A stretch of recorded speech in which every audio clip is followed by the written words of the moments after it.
Hi people, it's me, Dante Spoons. Harley McQuinn, she my favorite. And she got mad shows coming. And I had to ask my mommy could I watch the new one because they were saying bad words. But she said I could watch it as long as I don't say those bad words. Unless somebody try to beat me up or something. But they don't do that because they're so cute. Okay, so we're gonna go with the origin of how you say it, Harley Quinzel. Her name was Harlan Quinzel. See, Nathan got me. Anyway. Roll that beautiful bean footage. There you go. Roll it. Alright.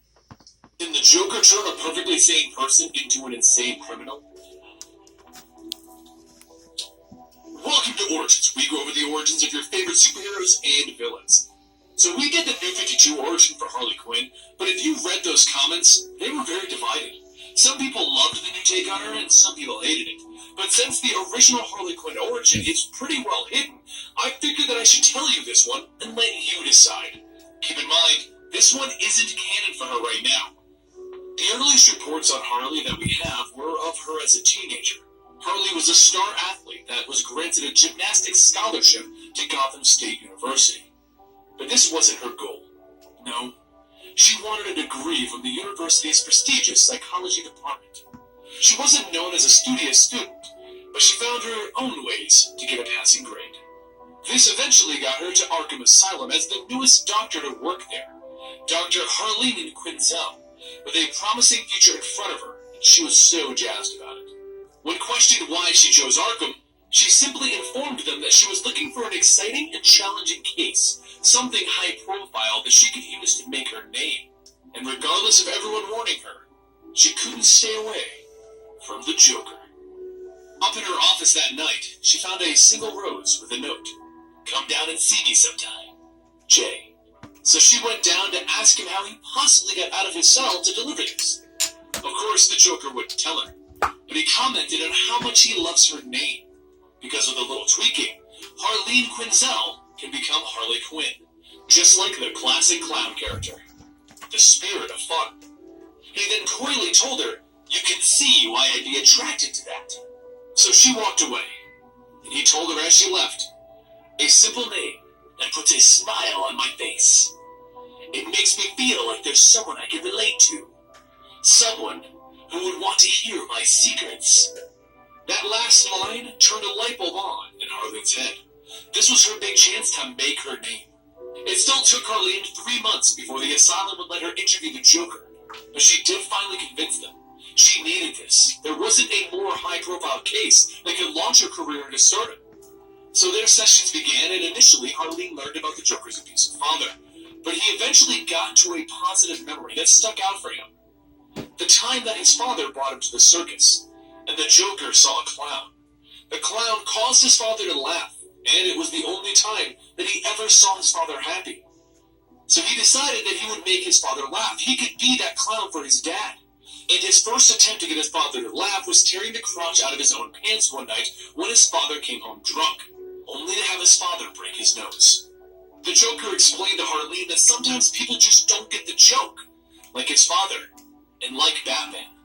Their sessions continued for weeks, and as they went on, Harleen realized that the Joker wasn't really a psychopath, but more of a misunderstood child trying to get his dad to laugh. And there was always the self-righteous Batman there to stop him, determined to make the Joker's life miserable. As she began to side with the Joker, she found herself in love with her patient, and eventually, their roles were reversed, and she was the one spilling her guts to the Joker. One day, the Joker escaped, as he always does, only to be brought back beaten by Batman. She couldn't believe how badly the Joker was beaten, and she held him close to Batman's surprise. Harleen had had enough. She needed to save her pudding. She needed to give him a better life. So she ran into town, and she broke into a costume shop, and she grabbed some stink bombs. Running back to Arkham Asylum, she laid the stink bombs all over, and then she set a real bomb on the wall of his cell. The Joker fell out of his bed in shock from the explosion, and there in front of him was the new and improved Harley Quinn. They escaped that night, and Harley hoped that they could run into the countryside where they could live happily ever after and raise 2 rugrats of their own. But Batman was always in her way, and until she could remove him, he would always torment the Joker, her pudding. Thank you guys for joining us for this version of the Harley Quinn story.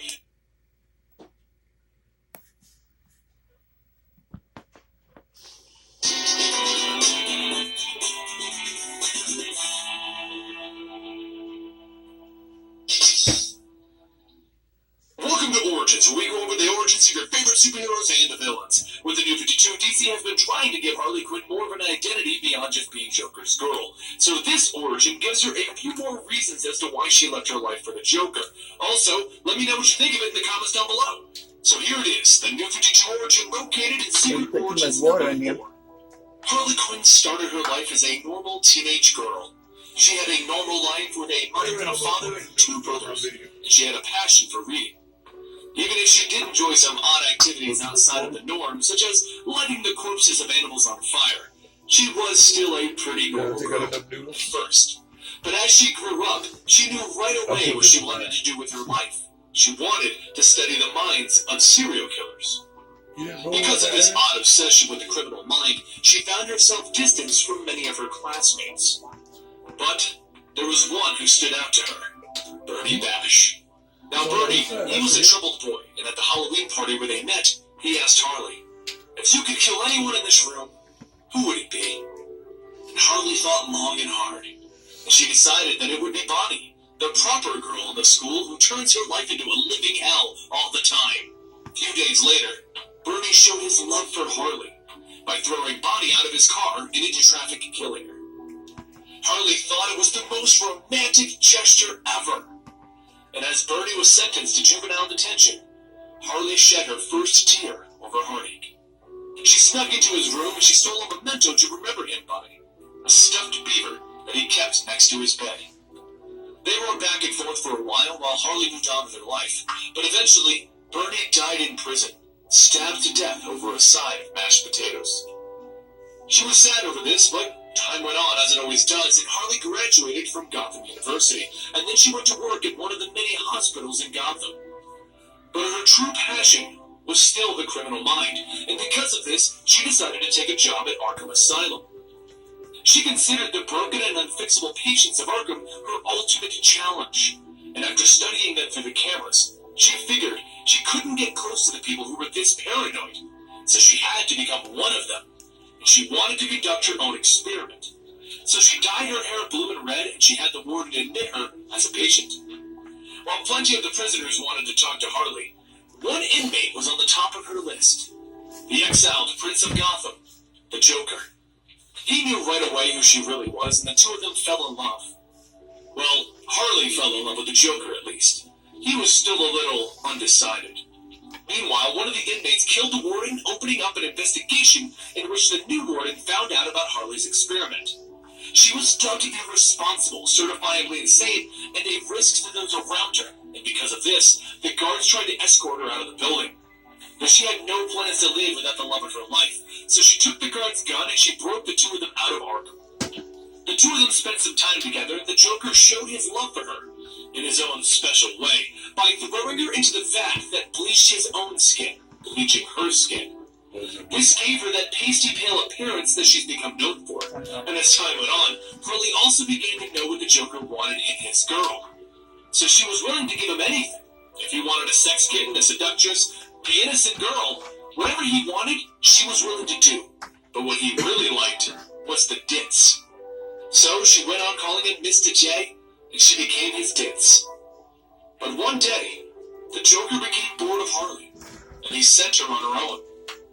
While Harley was torn up at first, it worked out for her because she was able to find herself and become her own person. And that brings us to current-day Harley Quinn, who now owns an apartment building, has tenants that she cares for, and she's even teamed up with Power Girl. Good guy or bad guy, you decide, because she can be whatever you need her to be. I hope you guys enjoyed learning just a little bit more about Harley Quinn, because this is a side of her that most of us don't get to see. Personally, I enjoy your new run of comics, and I highly recommend everybody picking it up. Now, don't forget, we're on Twitter @ComicStorian, where we'll chat with you guys all day and night. We also have a subreddit, r/ComicStorian, where you can find all of the videos pretty close to when they come out, and we also run a gaming variety channel known as Eligible Monster and a list channel known as Listbomb. Both of those links will be in the description down below. Thank you for joining us today, and I'll see you guys next time, right here. Okay. So now that y'all, hold on now, wait. Now that y'all got the backstory, I gotta put my news in more. See, look, see. Give me more water. Now y'all got the backstory. Let's go on to the meat while we're here. The new trailer for the DC Universe of Harley Quinn, and she cussing. It's for grown-ups. Cool. Awesome. So run that beautiful bean footage for me there.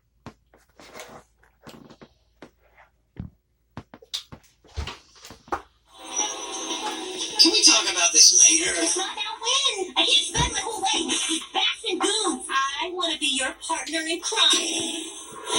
Jesus, this guy. Pardon, I never deny you the pleasure of buying me time to escape. Joker never loved me. He only loves Batman. Oh, boo fucking who? Come talk to me at the St. Bernard shit on your face. You're a strong woman who doesn't care what other people think. Right? Exactly. Please. I want a crew. I'm looking for scumbags no one else believes in. Not really hard, you. Holy shit, he just became like the least employable person on earth. Exactly. I didn't just get a crew of bad guys. I got the fucking worst. Joker, this is my store. Throw Harley out. If you want to fuck with me, I will fuck right back.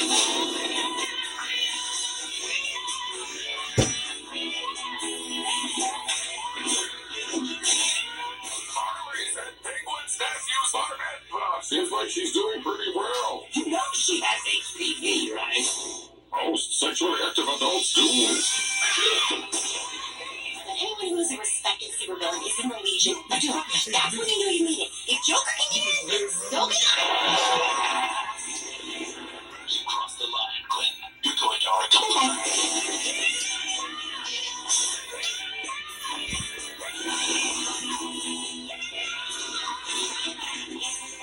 You could be the next member of the Legion of Doom. I thought it was Legion of Dildos.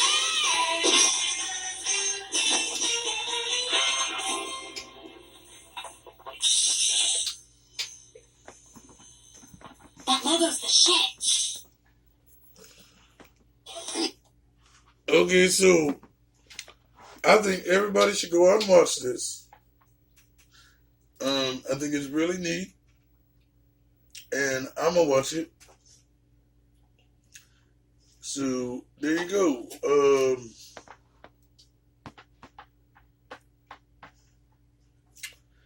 Yeah, yup. I think it's gonna be awesome. So y'all go ahead and watch that shit, and everything will be great. It's your girl, sometimes your boy Charlotte Carolina, or Harley Carolina, if you want to call me that, if you're nasty. All right, so we in the building, and talk to you guys later.